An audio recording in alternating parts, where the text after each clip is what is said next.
Welcome to the pod. Not sure if you guys can hear the little fan I have, but I needed something facing directly. Normally my fan is like facing my back, but it's getting a little hot and I needed to put my fan on. Okay, so welcome to the pod. You're listening to What the Reality, or you were watching What the Reality. I also have a weird setup because like the sun's literally setting, but so I had to swap computer stations. So it's so funny. Like my mic is like towards the right now when I like for it to be closer to the left.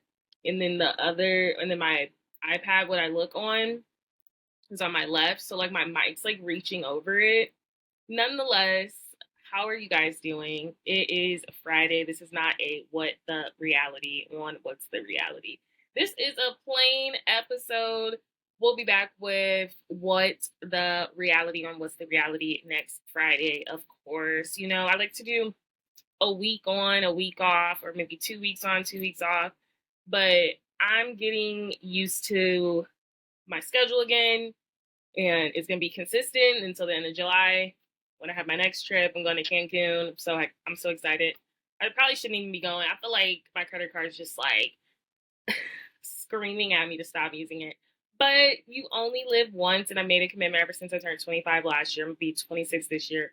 There are big things coming my way. Like, I refuse to be in the same situation I am right now, which is like at home, at this place I work at. I want to be in my industry. So I actually do have some good news. I literally just got another freelance gig writing. I also write you guys. So I'm writing like beauty related stories. It's a nice little freelance gig, a nice reputable source that I'll be writing for on the side, but just something to really help pay the credit cards. But no, I have other bigger plans. Hard being a creative person in a limited office space. Like it's very difficult. So yeah, we'll see what's gonna happen. But I'm turning 26, therefore I'm at a quarter life crisis. And yeah, I'm just really excited to go explore, have some cities that I really love. I'm really excited to move very soon and just really explore in my 20s as they say you should. So we'll see what happens. All the manifestors out there manifest, continue manifesting for me.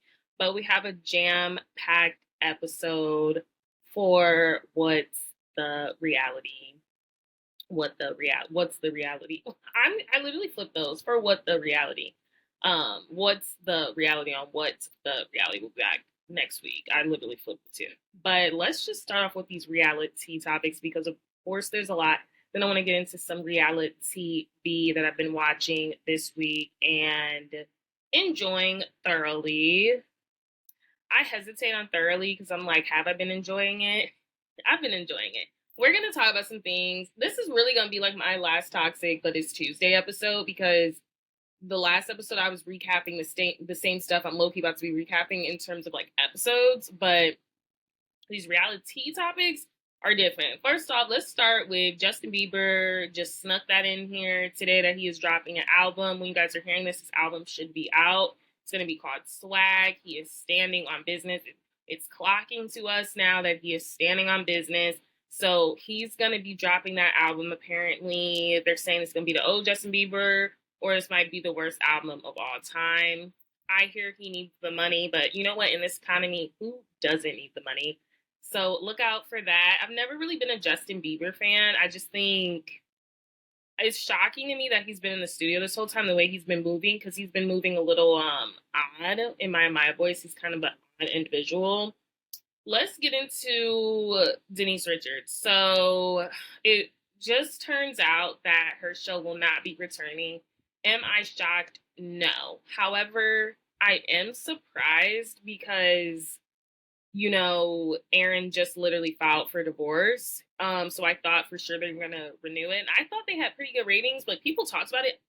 I told you guys in the last episode, I clocked out of it because I was just kind of like, it was so fake to me But now it's like, I kind of want to finish watching it, especially since it's just one season. And I'm just like, was I missing something out of the whole errand of it all? Like, I just wonder if I was missing something, especially now that he's filed for divorce and is asking for this crazy list. If you guys haven't listened, listen to my toxic, but it's Tuesday because he definitely made the toxic list. But yeah, it was not renewed. But they didn't say it was canceled. It just said it's not returning. So I wonder if she's just like, I don't want to be on this show anymore. But they said she may make a couple of appearances on Beverly Hills.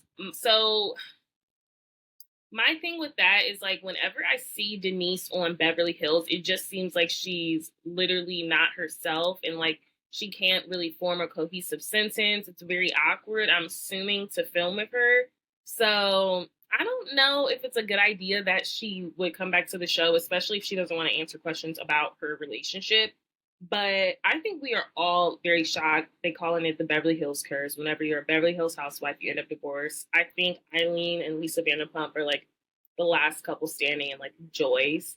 Also, speaking of Beverly Hills, I saw a picture like Brandy Glanville. I'm not even gonna post it on here because I don't even want to spread that information and like harm people's eyes. She does not look good. Still claiming there's a parasite in her face. If you're asking me, God, I don't like ugly. It's so crazy because yesterday was just I film on Thursdays and I film on Mondays and Thursdays. My shows come out on Tuesday, Fridays. So it's Thursday I'm talking about this. So on Wednesday I just had a terrible day. And it was just one of those days where it's just like, oh my gosh, like take me to LA, take me freaking anywhere from here, take me to Miami. I just want to go. Okay? Like I just need to be somewhere else right now. And it was coming up at the light on my way home. And this person, like the lane is skinny, but two cars for real could fit in there, not a big truck. And of course, it was like two cars could fit in there, especially if you're making a right, because then it widens again.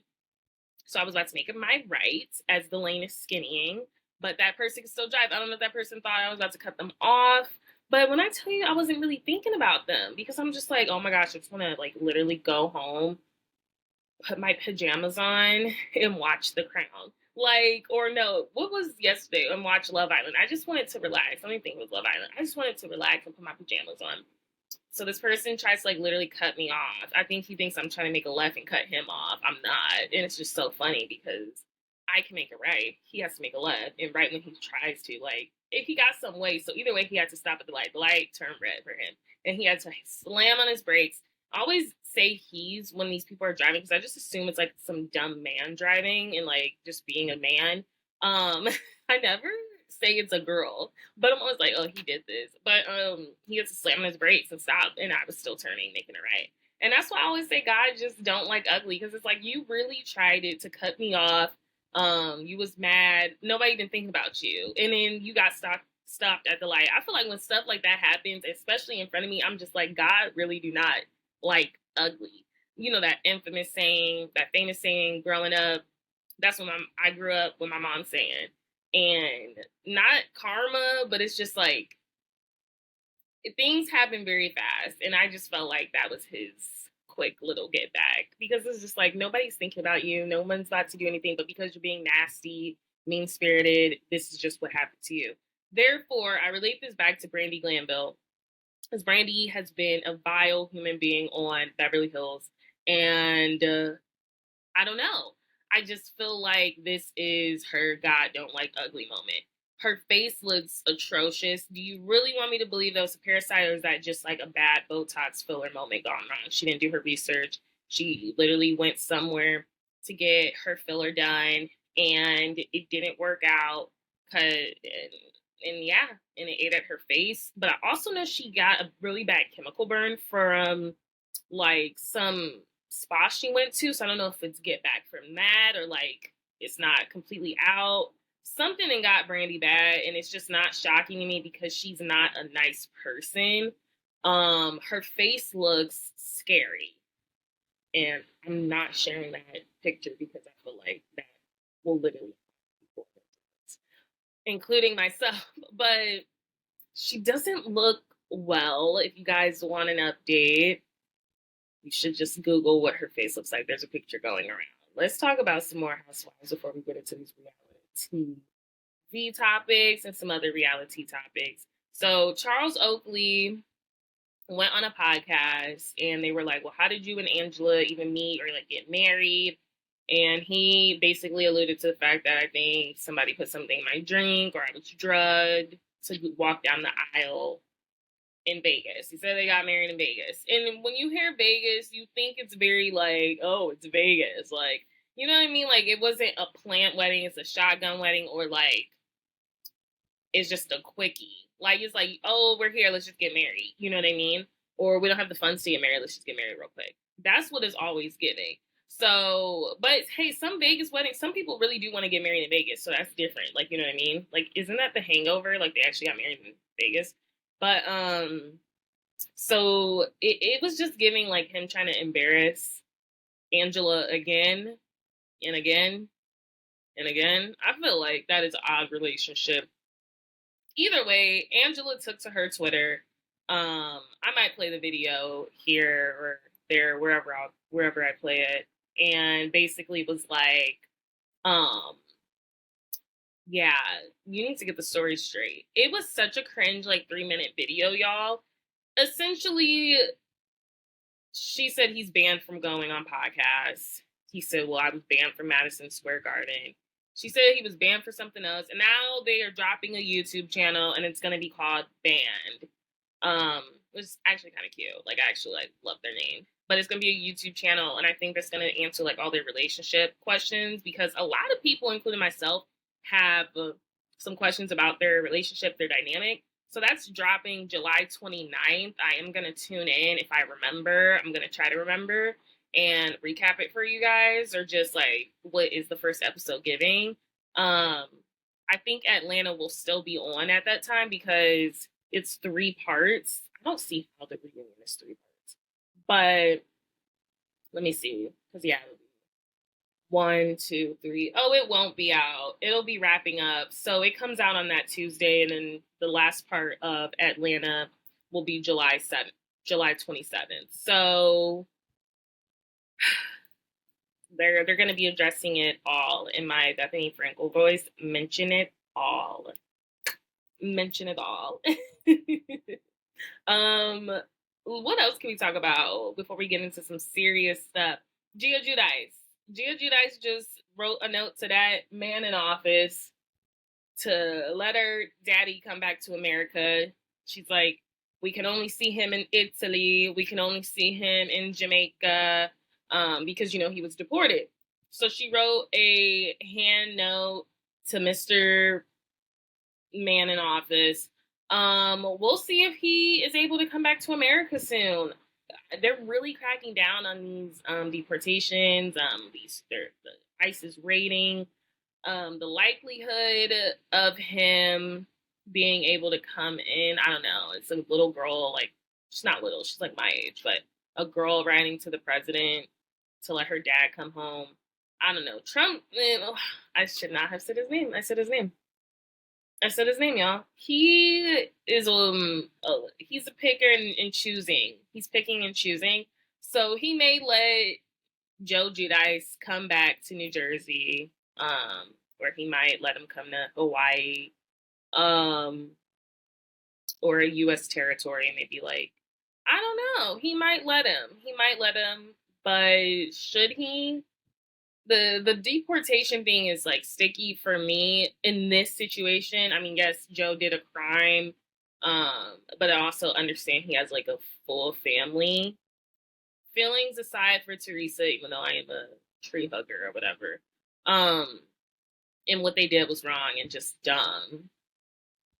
Don't sign things, y'all, if you don't know what you're signing. But, and that's for Teresa's behalf.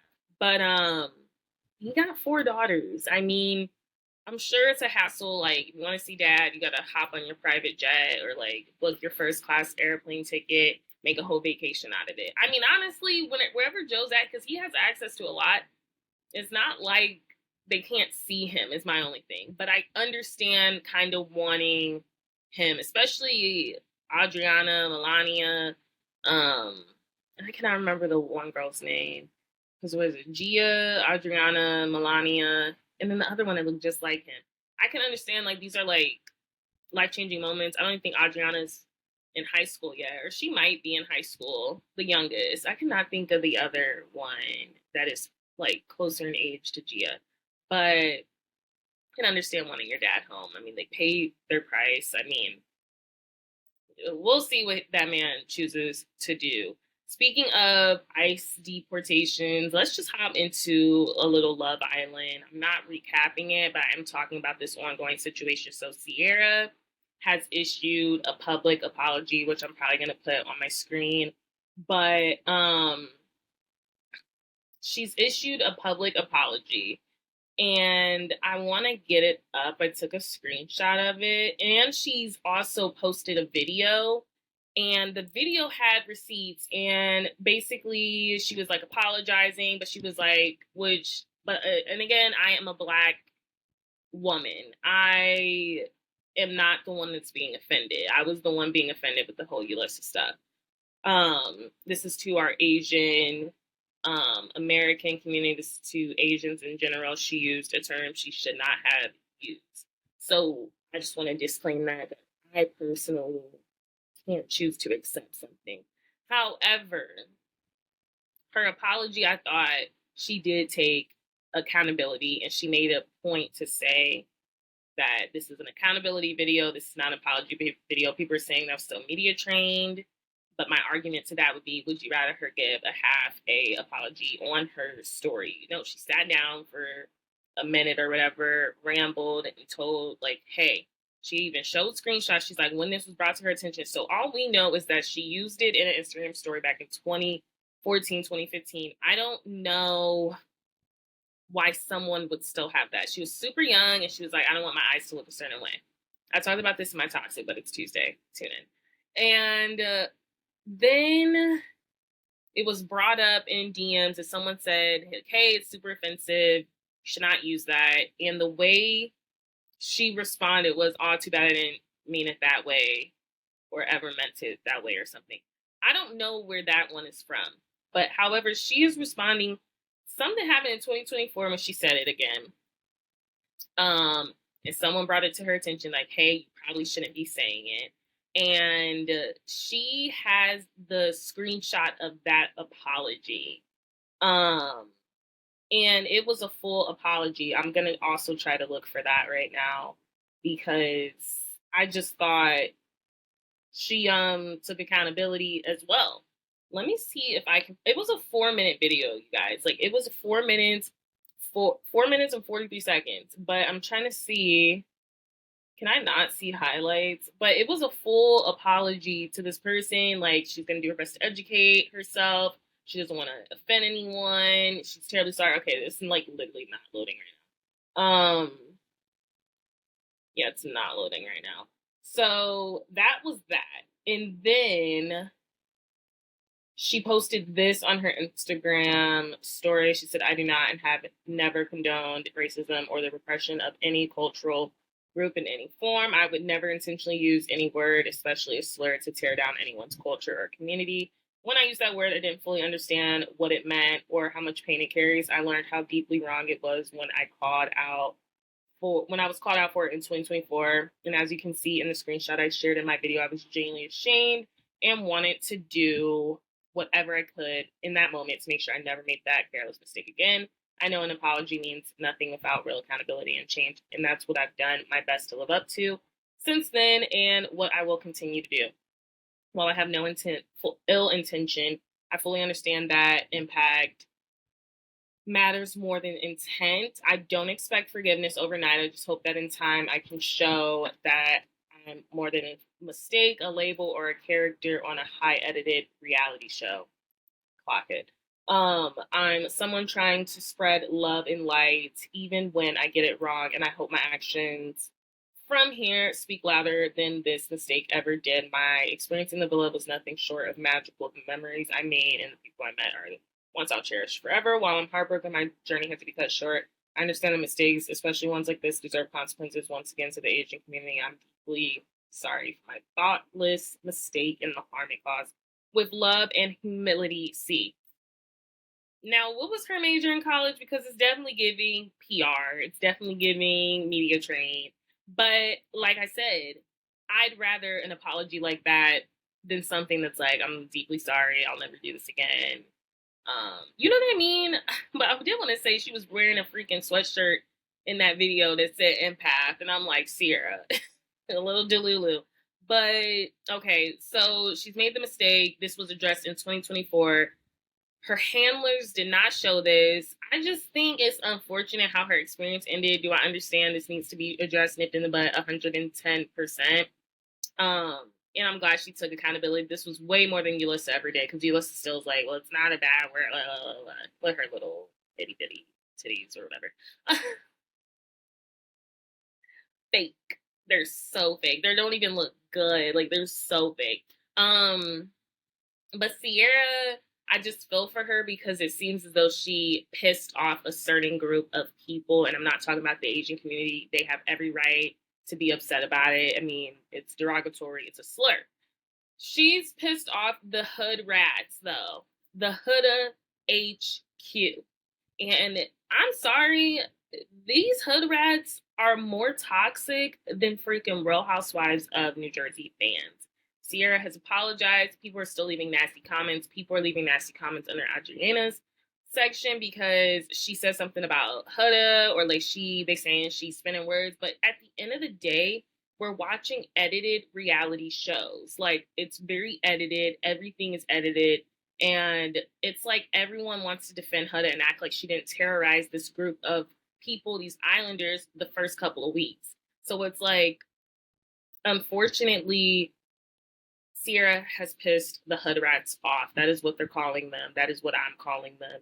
These are teenagers. These are people that are very similar to MAGA. These are people that do not have any, like, thinking skills. These people that probably need to take up reading comprehension and also need therapy and probably like an exorcism or something. Like, these are deeply troubled people that are buying followers for Huda Bubba, that are literally calling Chelley and Alandria ugly, that are inciting violence against these two Black women. They're just taking it too far, because at the end of the day, Love Island ends July 14th, and then people will be on to Beyond the Villa, and it'll be a whole new news cycle. And that's why I do appreciate that break of Love Island on Wednesdays, because it always gets so dark, the fan base, and I need to get on the good side, whether it's someone just continuously rooting for Chelley, and it's just like Chelley and Ace, and it's like Nicolandria, and then it's like Huda Bubba's and the HQ, and then like buying her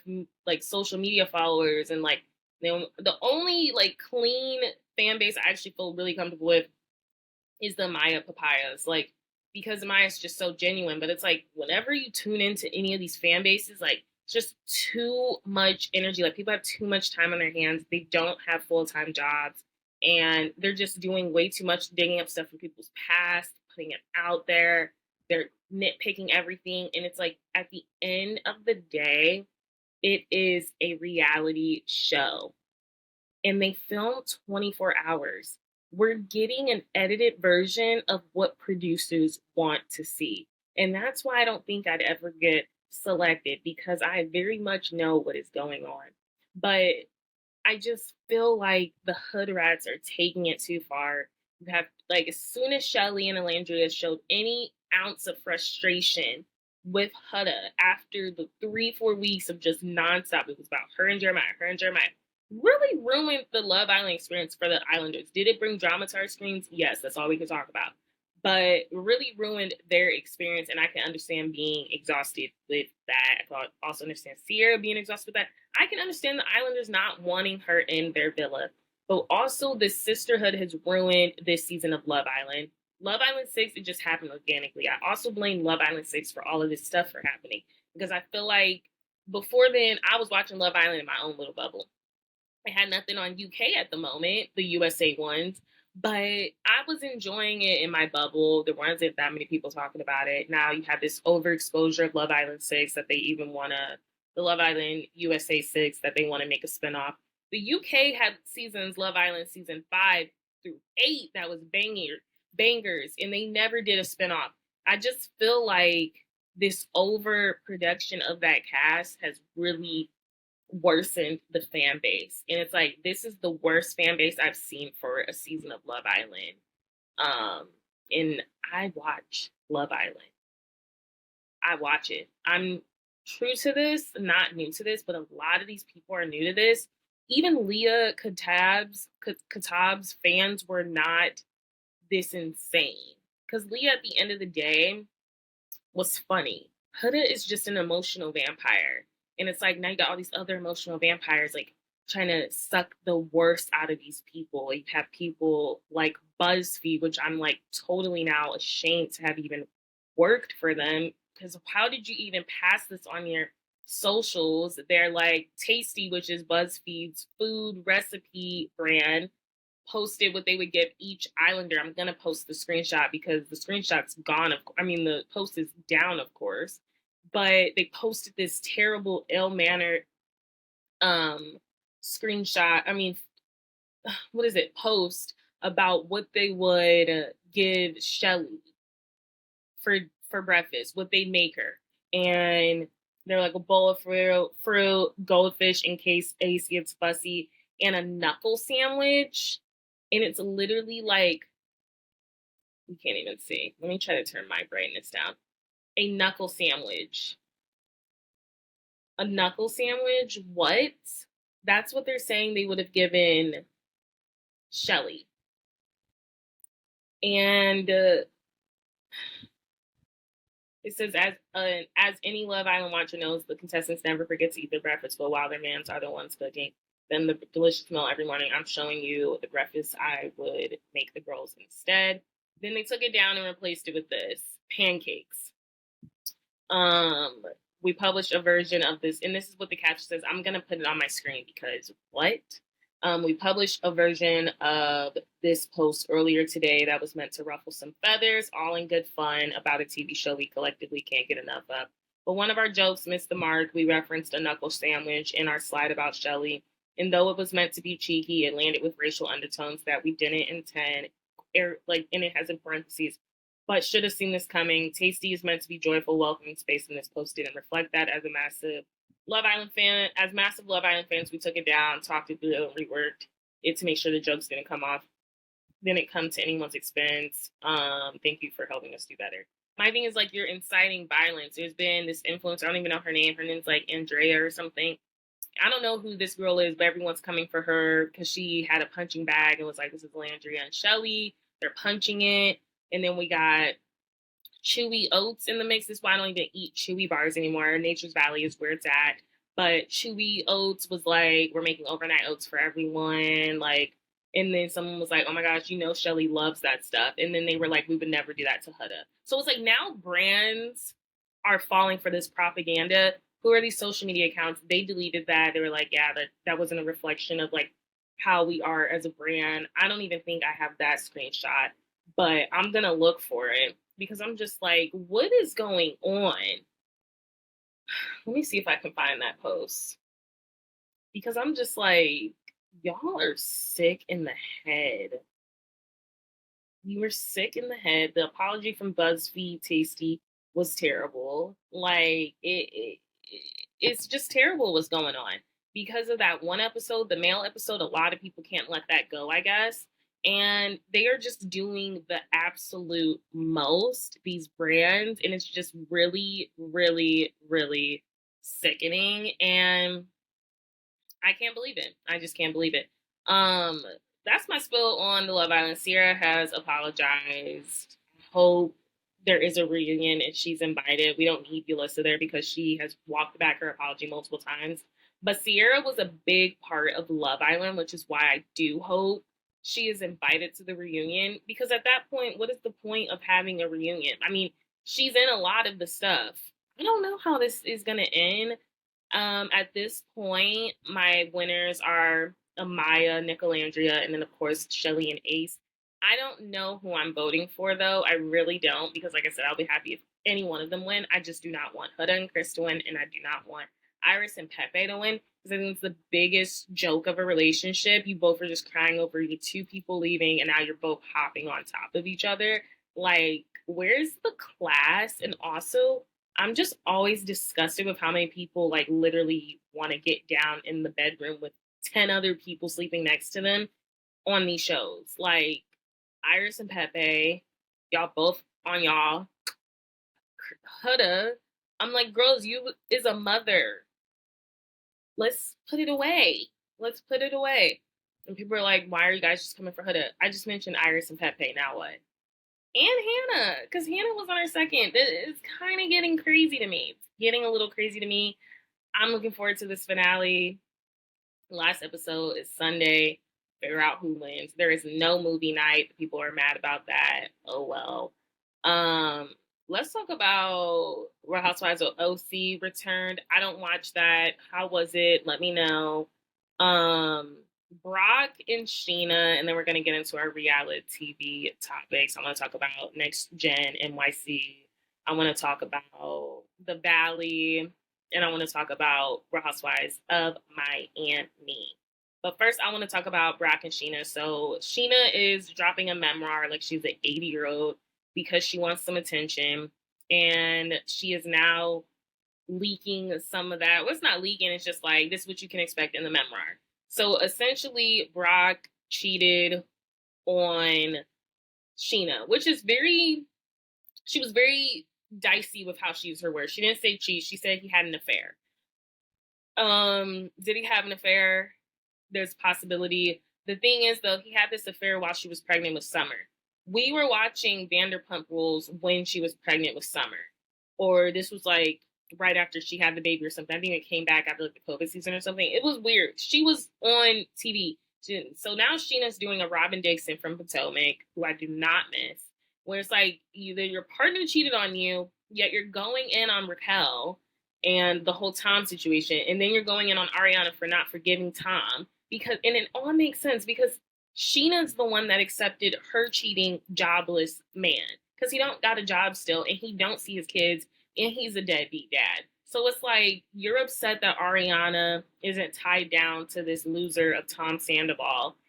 She didn't get pregnant by him. They were never married. She was able to break free and she didn't need to do it for the show. You're upset because it's like subliminally, or subconsciously, it's like something you and Lala have to go through. So it's just beyond me that's like, this is just coming out in your memoir. And that was like 2 seasons ago, and you didn't even talk about this.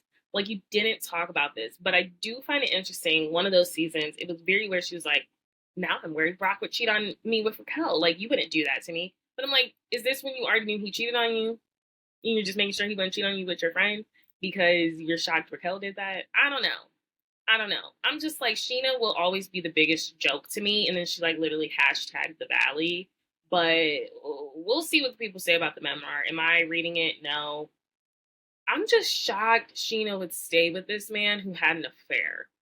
And I'm curious to see what her castmates think. Because it's like, here you go going 10 times hard with the whole Ariana Tom situation. Like, Ariana just needs to forgive him. Just get in the room, forgive him. And you're over here forgiving your cheating, deadbeat, jobless man who took all of your money to invest in an app. The application not even up, honey. It's not even an app. It's not even an app. He took your money to open a gym. The gym's not up. Like, what does he do for you besides take care of Summer? And it's like, you can get your mom to do that. So you just literally are desperate. I feel like male-centered women are the scariest women, and that's leading me into the Valley. Will you guys like how I did that transition? I'm a wordsmith when it comes to transitions when I'm writing, but I'm trying to become that when I'm talking. So male-centered women, I fear, are the scariest women, because when I talk about that in terms of the Valley, I'm talking about Michelle. Michelle is so male-centered. She should probably spend less time canoodling her non-blinking butt boyfriend and spend a little more time trying to fix the family dynamic between her daughter and her ex and herself. She's super just male-centered on making work with Aaron, dropping hints, I hope we get married. Girl, your daughter is still getting used to the fact that her parents aren't together. I feel like Michelle's super male-centered. She relates a lot of stuff back to her. I also feel like Brittany's male-centered, because why the heck, after Kristen and Luke get engaged, would you call Jax up and tell him? and then you're upset at Jax for telling people when you know this is the type of person he is. Brittany and Jax are the same person, and that is manipulative, deceptive, narcissist. And Brittany may have had us fooled with this Kentucky accent this whole time. I was about to quote James Kennedy, but she may have had a lot of people fooled, like, oh, she's the damsel in distress that is just Jax's next victim. But she knows exactly what she's doing, which is why Stassi, till this day, doesn't mess with her, hasn't hit her up about the whole divorce, because Stassi's a real one. So this recent episode, let me see, which one is it? The most recent episode, Kristen's engagement is out. They're celebrating, and Brittany has told Jax. Jax has ran to the boys group chat saying, like, oh my gosh, congrats, Luke, or like he wants to do something for them. Kristen's biggest thing is she didn't want this out because she wasn't able to tell her parents or her sister yet, which I totally forgot Kristen had a sister. But she didn't want this information out yet, especially because they were in Hawaii and everyone else is like 6 hours ahead of them. So she did not want it out like that. She wanted to go home and tell them. And everyone respected that except for Brittany. Brittany was also very upset she was not included in the plans. Now we see why she was not included. Because this first second you get to tell Jax, you're still tied to Jax. The first second you get to tell him, you go run and tell him. And and I feel like she told him because she was upset that she was not included. That's why I feel like she told him. Because she kind of wanted to ruin it. She wanted to ruin it. So then we have insufferable, miserable looking. You ever look at somebody, you just like, you was just a miserable person. You just an eyesore to look at. That's how I feel about Janet. Like, it's just like, I look at her and I'm like, you are a bitter, miserable person. And her middle part is thinning. Let me stop. I don't like to come for looks and like can't do much about that. But girl, get some contour, fix that face. Because her face, fix that face in my charade voice. She just is so miserable. So like the celebration is happening. She's like, I'm not going to dinner. She's like, they come back to debrief. Kristen and Luke aren't even with them. And she's like telling Jason she doesn't want to cry in bed. She's trying not to cry because she wants to make this trip about herself. She had every intention to try to activate Kristen. The thing is with Janet has studied the show. She's a fan. So she, at this point, is trying to get fans to flip on Kristen. And they're not flipping because if we want to talk about redemption arcs, let's not talk about the Hudda Bubba. Let's talk about Kristen Doty. That is a redemption arc. Stassi on Vanderpump Villa is a redemption arc, even though I'm not watching that show. I mean, who is watching Vanderpump Villa? But I'm just saying those are redemption arcs. Jax is not a redemption arc. And Brittany, I'm sorry, you're not having a redemption arc either. Like, you actually look dumb AF. Because I'm just like, you want us to feel bad that you got yourself involved in this situation, but at first you have no accountability to what you've done to put yourself in this situation. This man was terrible to your family. So many red flags, cheated on you how many times, and you want me to feel bad? And that's why I always say I can have empathy. I can put my my feet in someone else's shoes. But do I feel sorry for you? Do I have sympathy for you? No, it stops at empathy. In empathy, you can be angry with someone and still be an empath. But Janet's just miserable to look at. She wanted to start a fight once she found out it was Kristen's celebratory dinner. She's like, I'm not coming. And then she shows up to the yacht with stank face, stank hair, stank outfit, stank glasses. And we find out that Jason is a partner at his law firm. What law firm?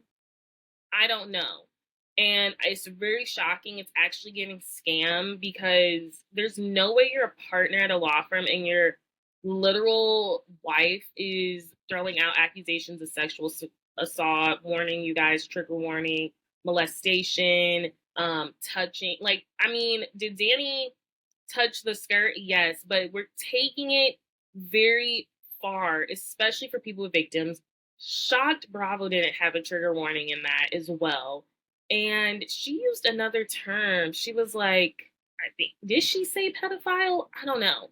She was using some wild vocabulary words. Kristen went off and she was like, this is why I'm literally done with you. Janet's like, this is why everyone knows you as Crazy Kristen, not Crazy Janet. And it's like, you're just proving how much of a fan you are. So the next couple episodes, we're going to see Kristen kind of fight with her old self and her new self because she's recently engaged. She has this amazing fiance, because they're not married yet. They just had baby Kaya. Luke is a very stand-up person. And it's crazy because last season I was like, does he really like her? Like, I didn't see it really going far. I was like, is this just a rebound? Luke is a very stand-up guy. And he cleaned up very nice. He's like, I'm on TV. I got some money now. But I'm really excited for Luke and Kristen. Like, Luke is a very nice person. Genuine. So, we're going to start seeing Kristen kind of fight with her old self. I don't think she's going to lose the audience. I think the audience is rooting for Kristen and Luke. I'm rooting for them. But we're seeing her kind of battle with her old self. Like, do I want to be messy and throw something else in there? And we also see her admit, like, I only brought up this Jason rumor because you went for my friends Danny and Nia. And everyone knows that is what Kristen does. What sign is Kristen Doty? I need to figure that out, like, ASAP. Because either way, whatever sign she is, I'm sure it'll make plenty sense to me. Okay, maybe it won't. February 17th, she's an Aquarius. That made no sense to me. I definitely thought she was gonna like fire sign. But yes, so we're gonna see that in the next couple episodes. What else happened in this episode? Jasmine is upset that Danny and Nia showed up to the celebratory dinner late, even though they were on the boat, they were showering and stuff. Jasmine is another one that won't let the mouse go. I even think her girlfriend's getting sick of her. Melissa, she's kind of like, they were on the boat. They're showering. It's fine. Especially when Michelle's like, well, Aaron's coming late. I hope that's fine. And they're like, oh my gosh, like, that's fine. No one else had a problem with Danny and Nia coming late. Oh my gosh, guys. I'm talking too much and not breathing enough. But no one else had a problem with them coming late because they knew they were planning this whole thing with Zach as well. Except for Jasmine. She's like, and then Brittany's like, I don't want it to be another thing about him taking a nap or I'm literally leaving. And even Zach's like, all right, you guys need to stop because you guys are doing way too much. It's not that deep. Like, there go Brittany relating it back to herself. You know who else is relating it back to themselves? I'm tweeting this stuff. You guys should follow me on Twitter. Like, I just started really tweeting. I used to just be a watcher on Twitter, but now I tweet. It is hard to get followers on Twitter, so please follow me on Twitter for my thoughts. But justice for Jax Taylor cannot stop being in my likes on Twitter. He must like what I'm saying, and I'm pretty sure that is ran by Mr. Jax Taylor himself. It's his other fan account. But I just find it funny that every time I talk about Brittany, I haven't had a shady post towards Jesse because Jesse's so headstrong and trying to prove Michelle cheated on him. I think we all know she cheated on you. And with Aaron, you really gonna sit there and believe that Aaron gonna tell you the truth that they cheated together? They cheated together. But I'm like, I don't really care anymore. I really don't care anymore. So it's just kind of like, dude, let's move on. We already know she cheated on you. She admitted to it. Like, I don't know what else Jesse wanted. So I was tweeting some of that. Justice for Jax Taylor was like liking the stuff, liked some other stuff because I'm just like, Brittany, you was not this innocent girl. And I think Brittany will have the most to answer for at the reunion. If she's not defending Kristen and Zach, she's defending Janet more, which is shocking to me. And I can't stand when grown people talk about how many best friends they have. Like, Brittany's like, Kristen's one of my best friends. Girl, how many best friends do you have? Because it's giving a lot. Like, this person's your best friend. Stassi was your best friend. These aren't all your best friends, honey. And clearly Janet is your best friend because that's the only person's back you have these days. You don't even have Zach's back, and you guys grew up in Kentucky together. So I'm just like, girl, if she mentions a best friend again, I'm literally going to shoot myself in the toe. Because I'm just like, I cannot hear Brittany in that country accent say best friend one more time. You know who else accent I literally cannot stand? Peep my transitions, y'all. Brooks Marks. Is it Brooks Marks? Okay, let's talk about Next Gen NYC, which only has 8 episodes, and we just passed the 6th episode. Is it the 6th episode? I think we're going to be on the 7th. Like, why do they only have 8 episodes? I can't with Brooks Marks' voice and his narrating. I don't know who decided to put him on the mic. That man is so slow at talking. The way I probably already blinked and had lunch by the time he finishes a sentence is insane. He don't need to be narrating, and he also really don't need to be on the show, because only thing interesting about him is when he brings on Meredith and Seth, which I think is very crazy because it just proves they live in New York City full time. Like, they rent in Salt Lake City. Either way, Charlie is getting into it with everyone on Next Gen NYC. Everyone except for Ava. I'm still shocked they have not hooked up or anything. It's definitely getting couple.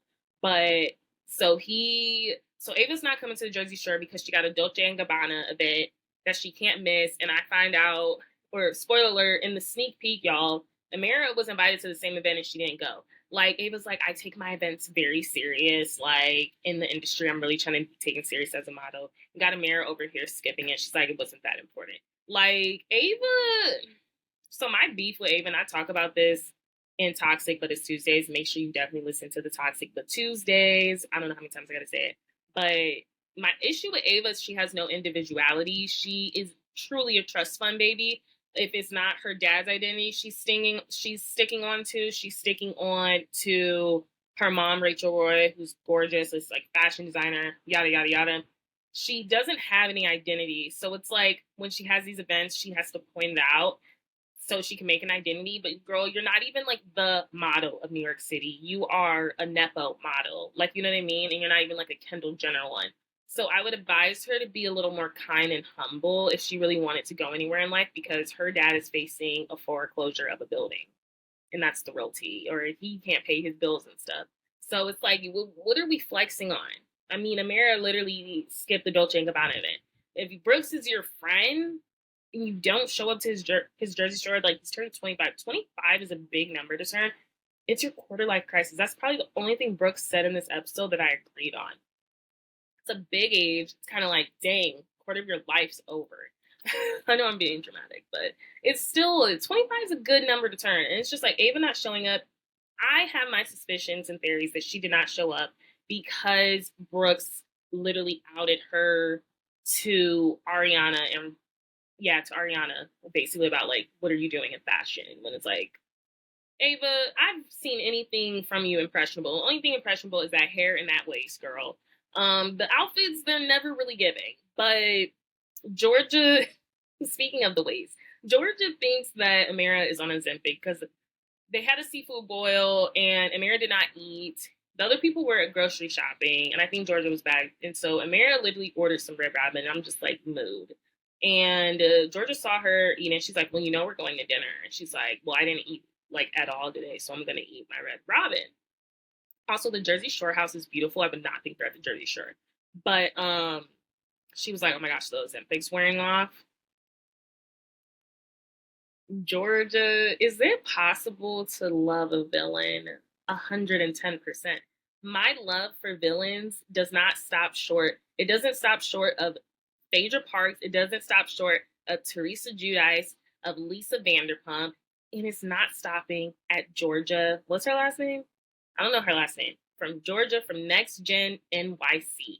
She said the Ozempic done worn off. Now, is Amira on Ozempic? No. Should she have said that? No.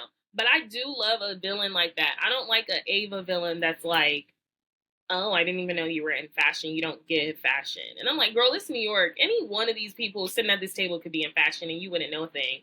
Like, it is New York City. That's what you come to New York for. You come to New York to discover yourself. That wasn't a read. Now, the Ozempic one is a read because everybody and their mama is on Ozempic, like, literally. But Georgia said that. Georgia is getting into it with Charlie. He tries to hug her, reconcile. Also, Charlie's comment about, like, the only thing he knows about the Jersey Shore is a bunch of ugly chicks is actually insane.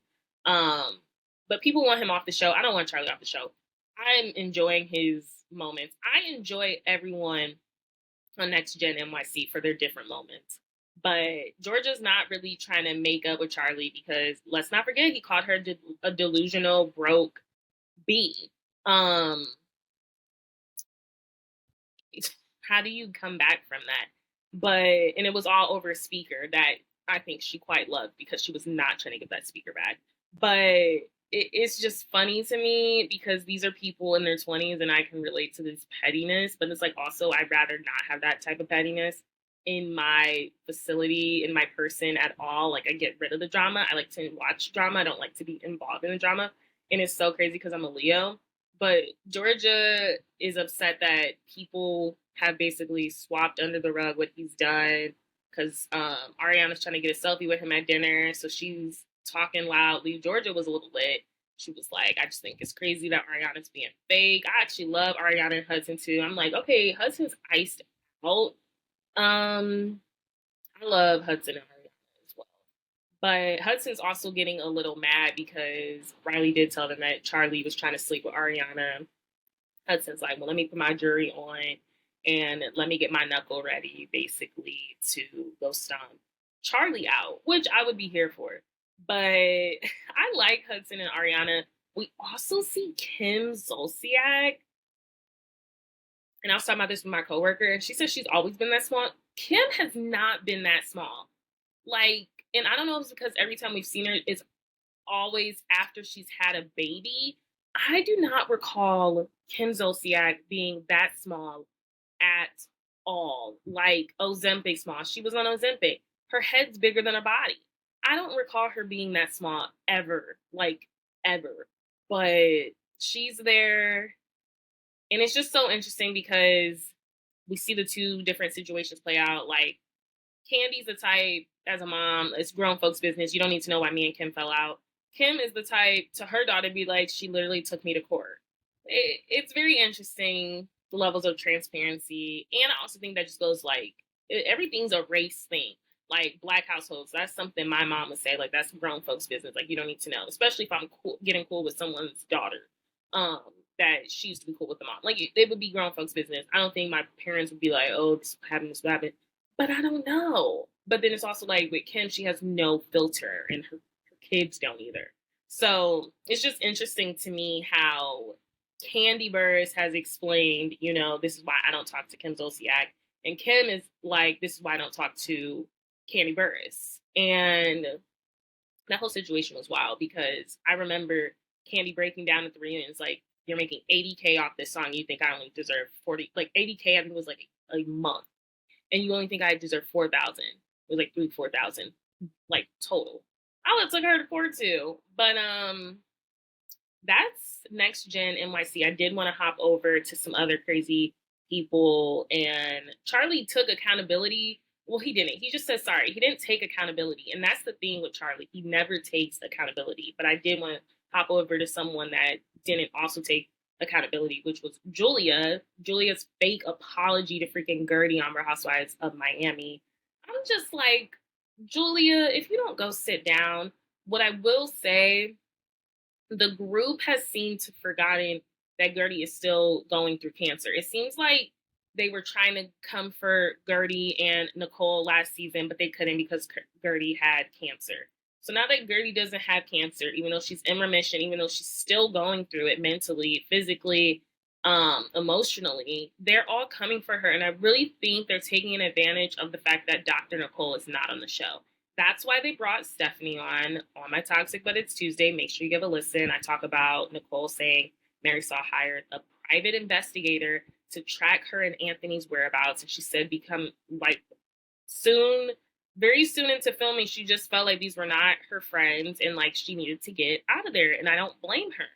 But very sad.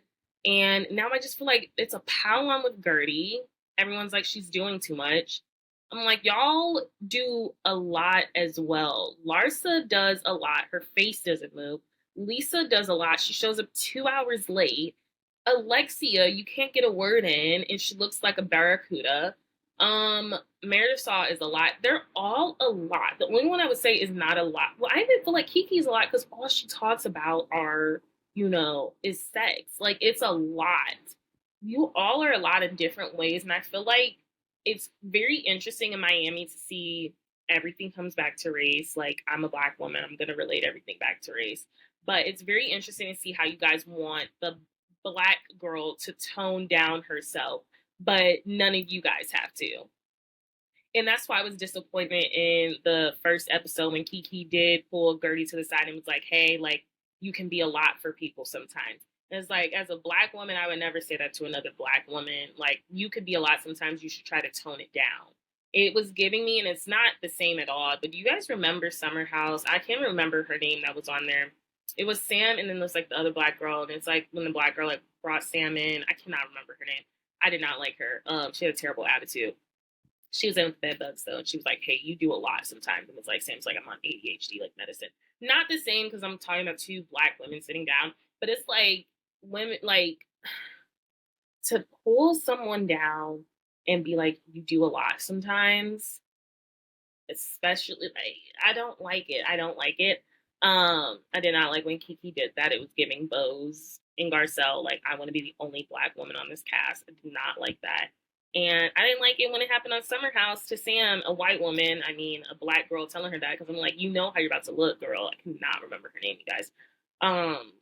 She was on way too long anyway. But where was I going with this? I just don't like how they're all saying that to Gertie when I'm like, all of you guys are infamously known for doing a lot in Miami. That's what Miami's known for. Julia and Gertie sit down. Julia is like, I'm sorry that I spilled water on you, dumped water on you. What would be the correct term? She says she is sorry. And, yeah, they like Gertie's like, okay, I can try to move forward. What I will say about Julia and Gertie that drives me nuts though is like their inability to let both of them like letting each other talk, and it's a lot. It's a lot. I'm just like, all right, let's wrap this soon. We'll see what happens. A lot of the girls are on Julia's side because Julia is a snake and has attempted to finagle her way through that group. Something's going on with Adriana. She's not really on, and she's not really on the show. I think she did something because she's not really on. She doesn't really have confessionals. She's not really on. So I'm very interested to see what happens because she does seem chill right now, but I think she was edited down. The biggest thing that happens this episode, then I kind of want to talk about Stephanie and her man. So Lisa's late. They're going to some life coach instead of a therapist. Alexia hires a life coach she met on Instagram, an Australian life coach that specializes in narcissism, to kind of tell each of the girls what type of narcissist they have. And I hope he's going to tell Alexia as well, because she's definitely a narcissist. But she hires someone from Instagram. She's doing this Greek goddess party, and I love all the names, like Goddess of Tardiness, that was Lisa's, and it was like Goddess of Selfies for Larsa. But so she literally comes on and brings this man, and they're supposed to leave on the bus, and Lisa was 2 hours late. I personally am not waiting 2 hours, and it's definitely giving production made them wait 2 hours. I don't think they wanted to wait 2 hours. And we also learn, if you're on Twitter, you learn a lot of tea on Twitter. Lisa said she told them to go on without her. And that, of course, wasn't shown. And that's why I always say these are edited versions of reality TV we are watching. You never really know the full story, because at the end of the day, the producers want us to watch the show through their lens. And today is going to be Lisa's the villain. Today is going to be Lisa, Stephanie hashing it out. Stephanie did not like it. I wouldn't like it if someone was late too. But my thing is, why the heck are y'all waiting 2 hours? So that's what I'm like, production had to make y'all. I'm not waiting 2 hours for anybody. I'm not waiting 2 hours for anyone. 30 minutes at most. You're not on the bus? Okay, you'll meet us there. I don't know. And then, of course, like, I'm shocked Alexia's not mad. It's like, dang, where are the girls for my event? Like, where are they? They weren't there. They're nowhere to be seen.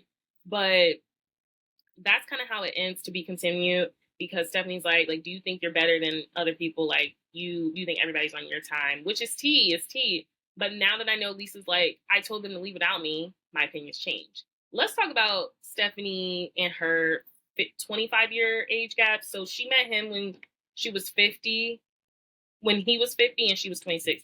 So that's a 24-year age gap. Apparently she's the grandma in the relationship. She says she didn't want to date him because, so I'm about to be 26. I cannot fathom dating a 50-year-old man. She did not want to date him initially because of what it looks like. So my thing is with Stephanie is she's supposed to be replacing Dr. Nicole. No one can replace Dr. Nicole. They also brought Stephanie on to ruffle Dr. Nicole's feathers. Can't even ruffle them because she opted out. I don't know if I like Stephanie. Are you guys liking Stephanie? It's very money. Very money. Very money. And very money. And it's like that's why we always say money talks, wealth whispers. It's giving like, oh my gosh, I just got this money. And I also am like, how much did this man help you? And she's saying like, he did help her clearly, but like a lot of this stuff she's done as well. And I just am like, I don't know if I believe that. I just feel like, I don't know. I get a weird vibe from her, and I know she eventually gets into it with Alexia, so maybe that's when I'll start liking her because I really don't like Alexia. But I don't dislike her, but I'm just like, Alexia is like the biggest delusional brat ever. And it's like her saying she would have left the show for Todd is such a BS lie. Like, no, you wouldn't have. You would never leave this platform if Todd wanted you to leave it. That was Real Housewives of Miami. I did some next Gen NYC in this hour. I did The Valley. I talked about Love Island USA and it just being so toxic. I can't wait for it to end this Sunday. I'll probably talk about it Toxic Tuesday when we know the winner. And then we'll also be back on Toxic Tuesdays, our Atlanta breakdown. We're going to be talking about the reunion. I don't think I'm going to do a full breakdown of the reunion because I'm going to probably want to talk about some other topics. I think I did that for like that whole season, like scene to scene to scene. I'm going to do things that really stood out to me at the reunion. Still can't believe it's 3 parts, but make sure if you are watching me on YouTube, you give it a likes. Yeah, make sure you like it, comment, subscribe. And then, of course, if you are listening to me on Apple or Spotify or wherever you listen to your podcast, make sure you follow my show, give me a 5-star rating, and let me know how I'm doing. We're going to be back to our normal schedule this week. This was a normal schedule. Next week, we have a what's the reality on What the Reality. We're going to get into a topic related to Atlanta, so I give you a little breadcrumb there. So I will be busy this weekend. I will be busy working again. It's like that one song from Sir. I love Sir. If you don't know Sir, a lot of people don't know him, but it's like you can't remember the last time like you were literally working your butt off. You're not working hard enough. And that's what we're doing because we're trying to get up out of here. We're trying to move to a city. We are trying to start this life of mine in my 20s as I freak out before my birthday, turning an older age. Thank you so much for listening to What the Reality with me, Cache Roberts.